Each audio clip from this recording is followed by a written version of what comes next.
Business Brain, episode 575 for Wednesday, August 21st, Internet Self-Care Day, 2024.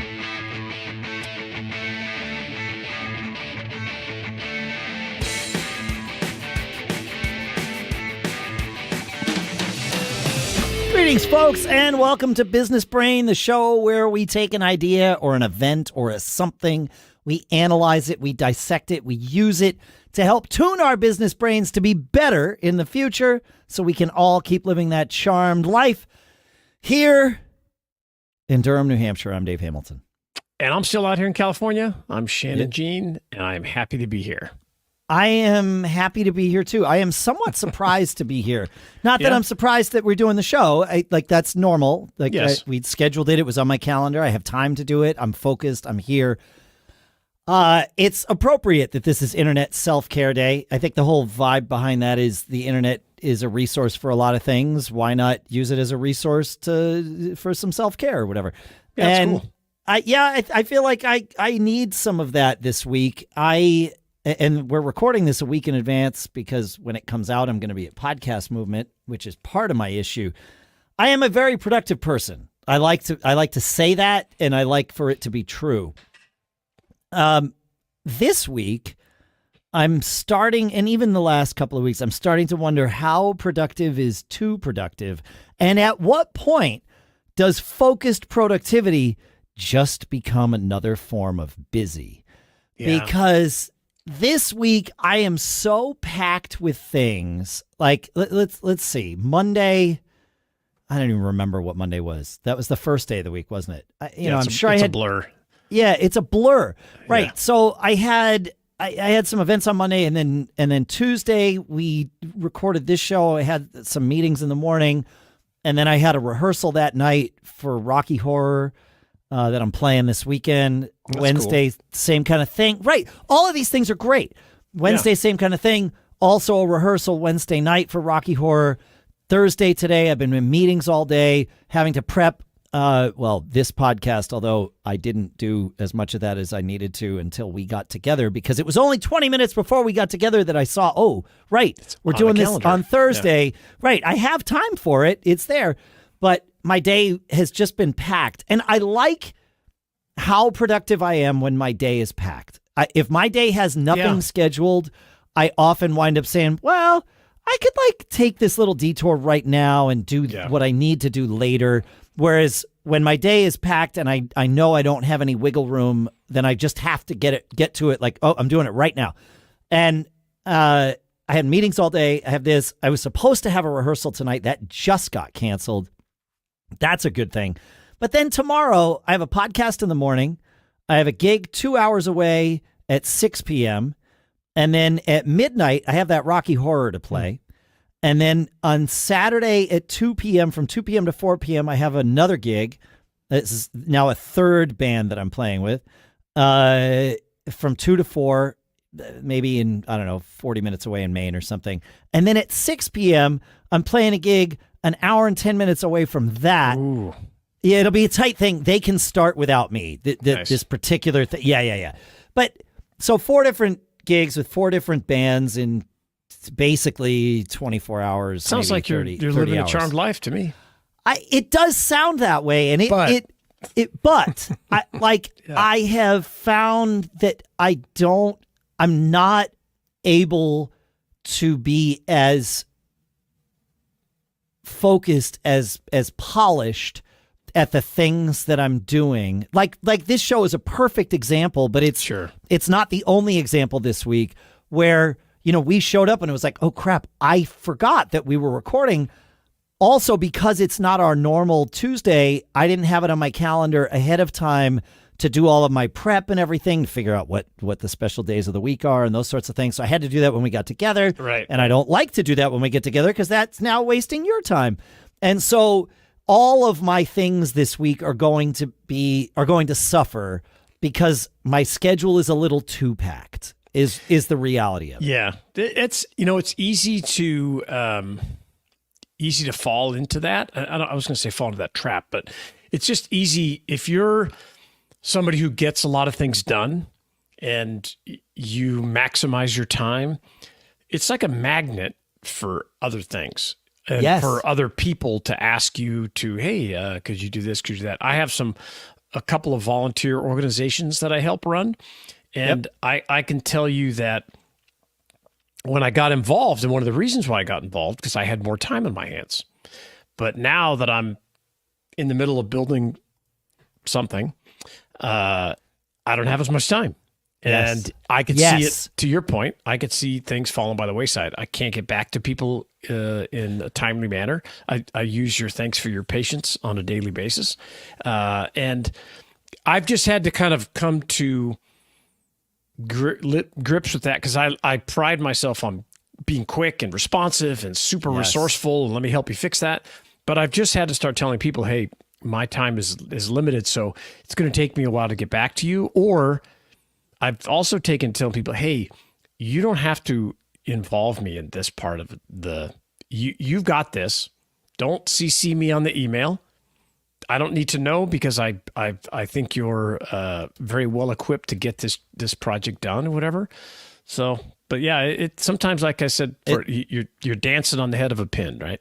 That's it, and that's how it has felt. The last 3 days certainly, and even Monday, like it was just like so much. But it's been leading up to this, and of course I create this for myself. I loved your phrase, you don't have to involve me in this. That's a different way of saying no. It's a polite way. But it's really true, man. Yeah.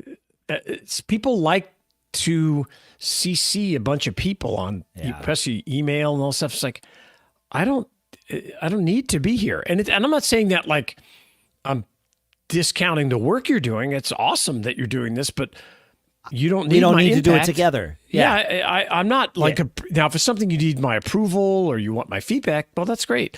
And so I often try to say it in a very kind way. It's like, hey, you got this. You just go. You don't need, you just update me, whatever, once a month. I don't need to be CC'd on the 5 emails you send every single day. Yep. It's too much. Yep. It's too complex. It's too complex. There's another side of this that maybe is its own topic to talk about. Like, there was one thing on Tuesday was utter mayhem, as if today's not. But I was moving too quickly, and I got a text from this new band that I joined, and they were like, "Are you available on this date?" And I looked really fast on my phone because it was a private party. They're like, "It's happening quickly. Can everybody do it?" It was a group text, and there was a lot of activity in the text, not just about this one date. It was other things. It was too much, and it wasn't the only thing in my life that was going too much, right? It was all the things. And I looked quick, and I was like, "Yep, I'm open on that date." And they booked the thing. We got the deposit in. Like, it all happened very, very quickly. And it was either that night or the next morning that I realized, I have plans with my family on that day. Crap. Yup. Yeah. And so I have to let my family down on that day is what the band was like, oh, let me see if we can try to move it, this, that, and the other thing. And it just didn't work out. And so it kind of came down to, well, do we need to cancel the gig, or are you going to let your family down? And they would have been okay with kind of either one. It was like, well, they can go do this thing that I was going to do with them without me. You can't go do this other thing without me. So I put myself in this position. If I'd realized it, I simply would have said no, but I didn't. That's on me. So I got to own this. Yeah. And that sucks. I don't like being unreliable. And that is very much an unreliable moment. And I especially don't like being unreliable to the people that I care the most about. I don't like being unreliable to anyone, but to my family, I don't know. I feel like I don't know that I made the right decision on this. So that's a tough one, man. And I don't know that you'll ever know, but it depends on how. It doesn't happen very often, or hardly at all. It's once in a while you get double booked and something's got to give, and I get it. It's tough. I don't have an easy answer to that, man. It just depends. That's the thing. There is no easy answer. Yeah. That's a hard one. But I don't know. Cutting out. What do? You don't show up. You let all those people down, or you tell your family, "Hey, I can't go to this thing, or I can't." And I think it depends on the context. If it's happening all the time, it's a bad sign. You got to put a stop to it. Bad sign. If it happens, a couple times a year, because it's like, oh, and also I think it's the way you present it. You presented your family, "Hey, I made a mistake." That's how I started. Actually, I started with, I was going to do it in person. And then completely randomly, but nothing in life is ever random. This is a date 2 months out. Yeah. My wife texted my son and I about that date. She just referred to it. And it was like, all right, well, now that we're having this conversation, I can't wait till this weekend when we're all in the same room and I can do this in person. So I started with, I effed up, and then explained it from there, that's it. It happens to all of us, man. You got to own it. Yeah, you got to own it. That's super accountability is the answer. And I think it's interesting, that process of owning it, first of all, is objectively, I would say, is the right thing to do. It also communicates to other people that, like, okay, we all make mistakes and he made one and he's owning it, so that's good. But it also communicated to me, like, it's probably the catalyst for this conversation. Right after I had texted my family that, somebody texted me about another date that I could like squeeze in or whatever it was, and I was like, no, you know what? I need to say no to this, right? And it's okay to say no to this. Oh yeah. I've really kind of leaned into the no, and I get like, I've been building this thing on X, and my DMs are full of, "Hey, do you want to? I have this opportunity. Do you want to do this, or what should I do?" And so, you just have to go, "Oh, I can't be involved in that." Okay, wish you luck. Here's some resources, but you got. I'm not. I don't have time for you. No, and you can't do it. The thing that you put. It's interesting. We both had topics like this because you had a topic, the fight against complexity. Yeah, it's like, oh, I think I have the setup for that, Shannon. Yeah. I want to talk about it because, so whenever and here's my context. Whenever you start something new, you're trying to make yourself look professional, trying to build things out, and in like this coaching business, I'm trying to, okay, what app do I use, or software platform? How do I, keep all this stuff together and everything?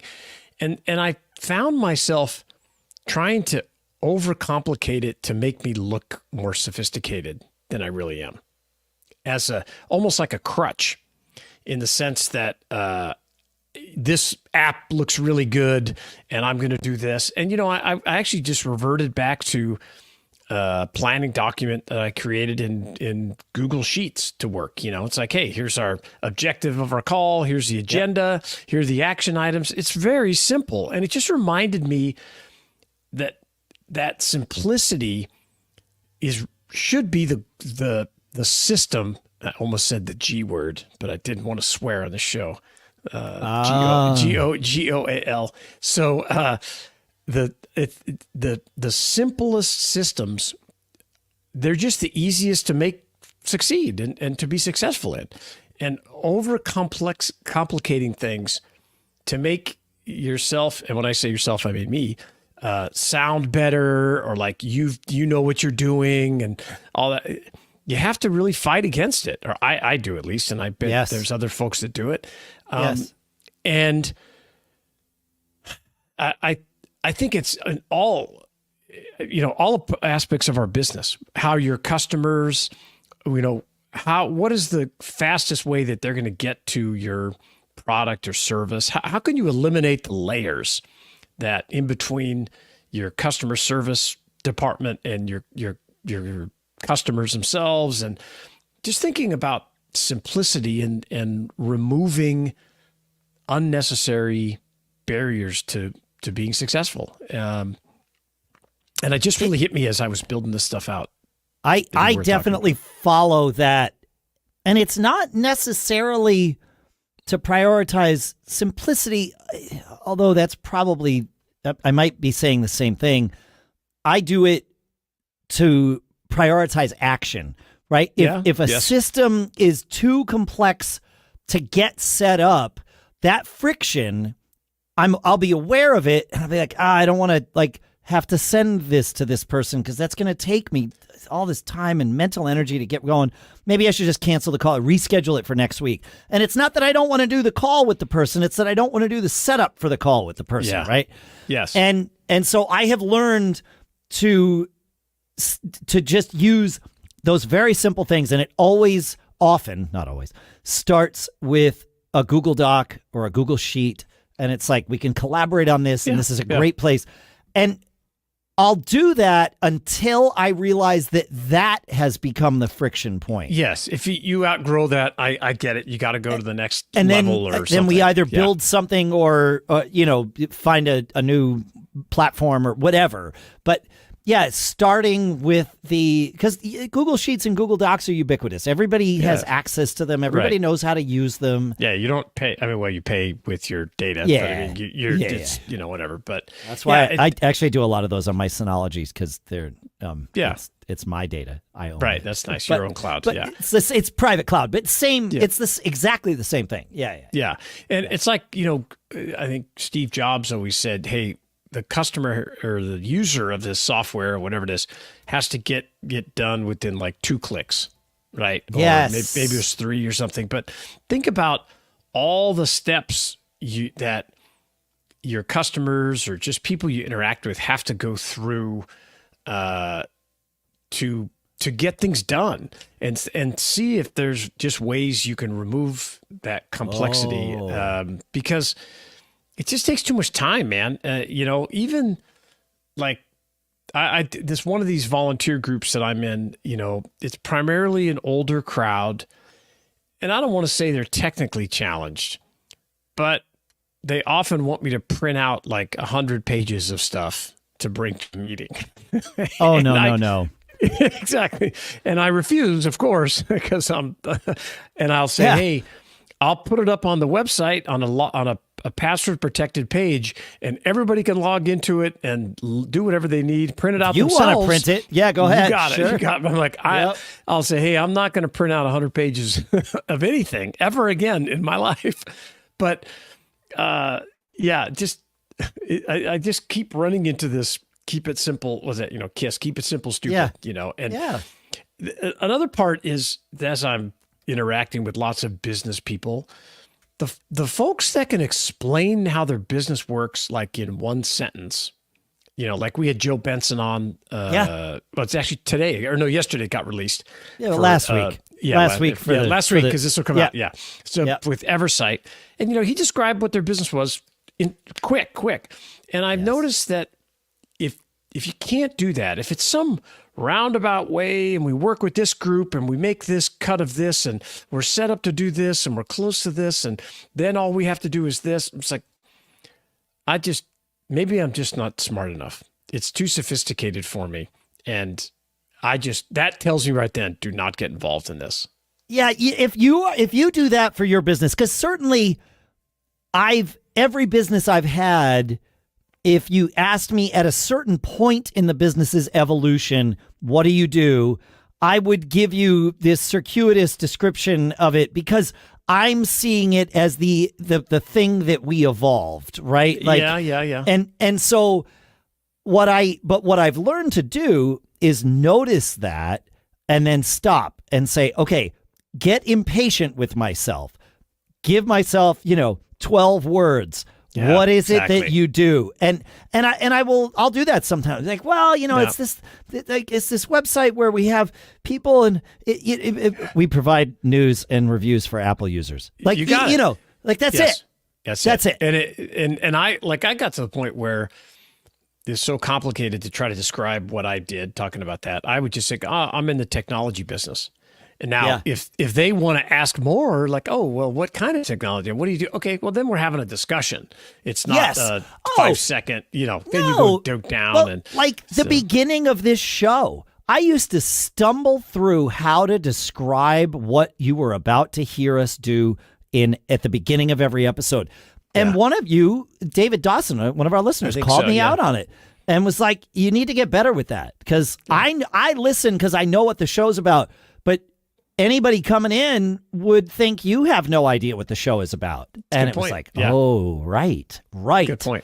Yep. Got it. And then you fix it. And now I know what to say, and it almost rolls off the tongue, even though I ad-lib it each time. It's fine. Like, I know how to describe it. Yeah. It's good. So, so if I would love more tips on how to simplify things, how to fight against complexity. I could say that because it seems like I'm always fighting against it and setting things up. Feedback at businessbrain.show, or you can find at Dave Hamilton and at Shannon Jean on X. Send us a DM and love to hear your tips. We're here to help each other. Absolutely. Like he said, feedback at businessbrain.show. Keep living that charmed life, folks, and we'll see you on Friday.